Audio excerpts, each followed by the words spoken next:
ถ้าบอลเทิงกีฬามืออาชีพแล้วทุกคนน่าจะคิดว่าต้องได้เงินหลายต้องมีชื่อเสียงหลายบ่ว่าจะภายในหรือต่างประเทศ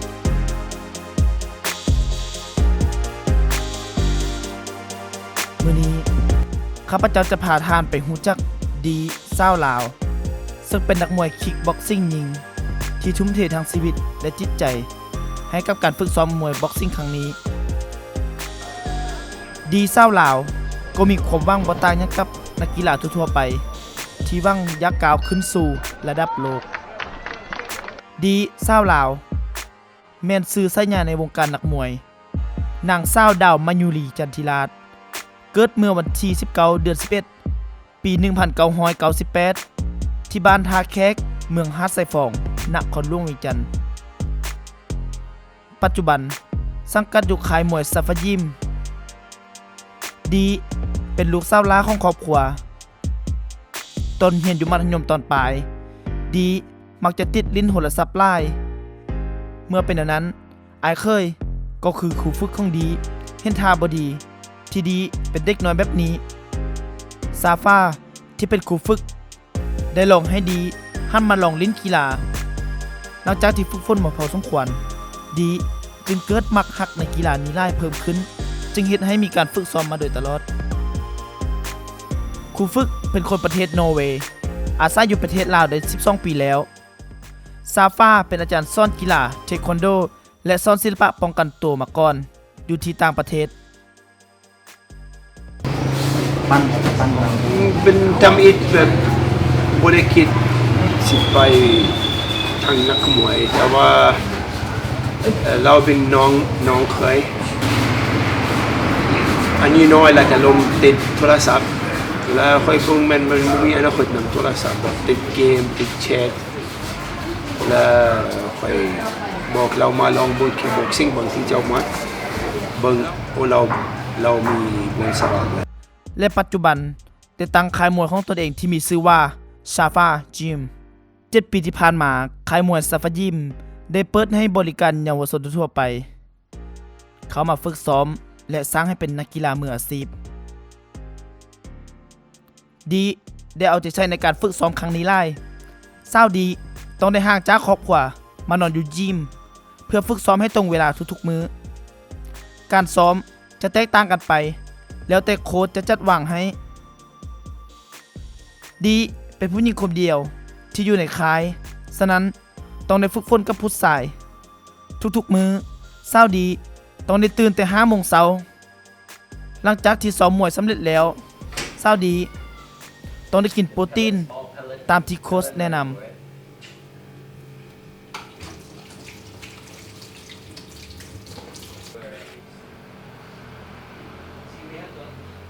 อันนี้มันโปรตีนแบบสวยแบบเรื่องกล้ามเฮาแบบหากระฝึกแล้วก็เมื่อยอย่างนี้แล้วมันจะสวยให้เฮาแบบมีแฮงขึ้นแล้วก็ตัวนี้ค่อยให้ใส่กล่องซื่อๆแต่ว่ามันเป็นครีทีนตัวนี้สำหรับกล้ามโดยเฉพาะตัวนี้เป็นเซตมีอย่างตัวนี้เป็นคล้ายๆคือสตรอเบอรี่แต่ขอบ่จื้อซื่อมันตัวนี้คือกัน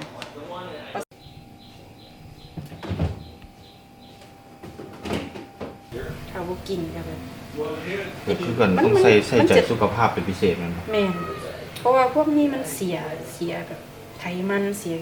หลายอย่างนะแบบเจ้าก็กินเหล้ากินเบียร์ป่ะบ่กินบ่กินนั่นบ่แอลกอฮอล์บ่กินส่งผลเสียโดยตรงเลยบ่แม่นมันสิว่าจังได๋มันมีหลายอย่างอยู่ในเบียร์อยู่ในน้ำหวานอีหยังแบบนี้นะน้ำหวานก็บ่กินบ่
อ๋อนี่เป็นเพจเลยวะ แม่นเป็นแฟนเพจ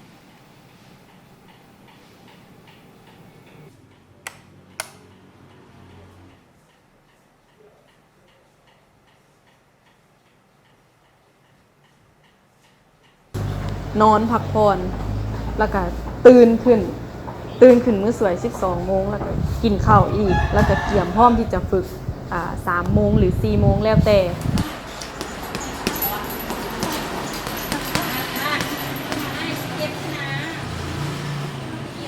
โดยกะตอนแรกกะแม่นเฮามีซ่อมอีกเนาะแล้วเดี๋ยวนี้จะซ่อมกับ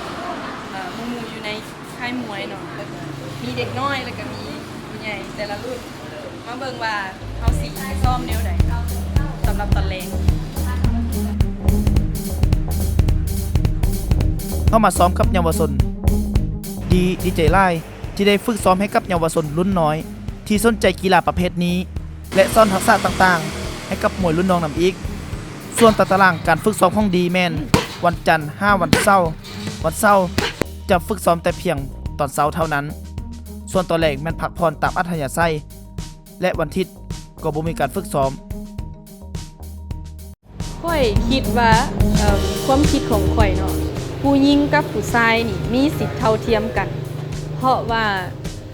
าตามสมัยตะกี้แล้วเขาเจ้าจะถือหลายเรื่องแบบผู้ชายแบบออกสงครามไปเป็นทหารผู้หญิงเขาก็ท่าอยู่เฮือนอีกแบบนี้กวาดบ้านถูบ้านแต่ข่อยอยากบอกว่าปัจจุบันและอนาคตมันมีการเปลี่ยนแปลงมันจะบ่เป็นแบบระบบเก่าอย่างแบบนี้มันมีการผู้หญิงเฮาเองก็สามารถแบบเฮ็ดคือผู้ชายได้ผู้ชายเองสามารถเฮ็ดคือผู้หญิงก็ได้แบบ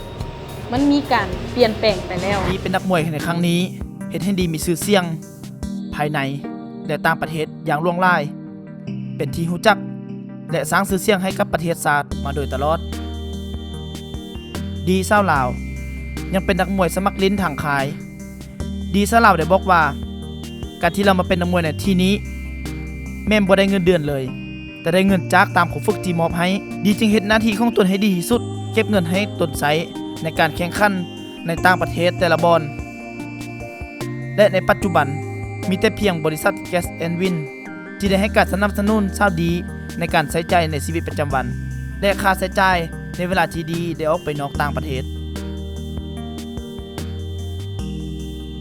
เวทีที่ใหญ่ที่สุดของดีก็คือการแข่งขันแชมป์โลกมวยไทยในเอเชียนเกมที่จัดขึ้นอยู่จาการ์ตาประเทศอินโดนีเซียในปี 2018 ที่ผ่านมาและรวมทั้งเอเชียนเกมเป็นครั้งที่ที่ดีได้นำถุงซาดลาวไปโชว์อยู่ในเวทีในนามนักมวยหญิงลาว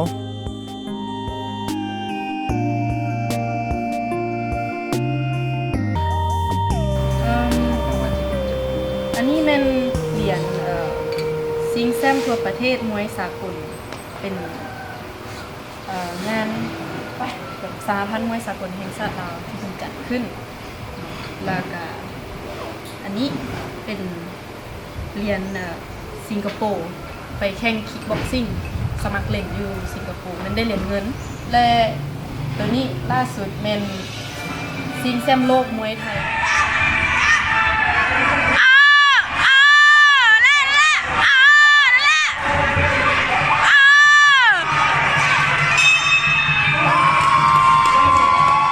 ล่าสุด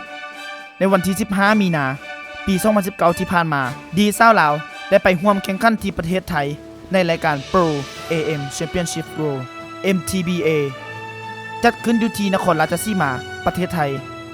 ในนั้นมีหลายประเทศเข้าร่วมและดีเศร้าลาวก็ได้คว้าแชมป์ในรายการนี้มาโดยเอาชนะนักมวยจากประเทศเม็กซิโกด้วยคะแนนที่ไส้สะอาด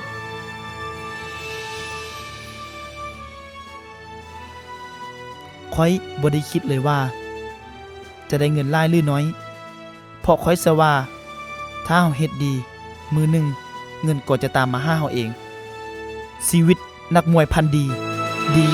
เศร้าลาว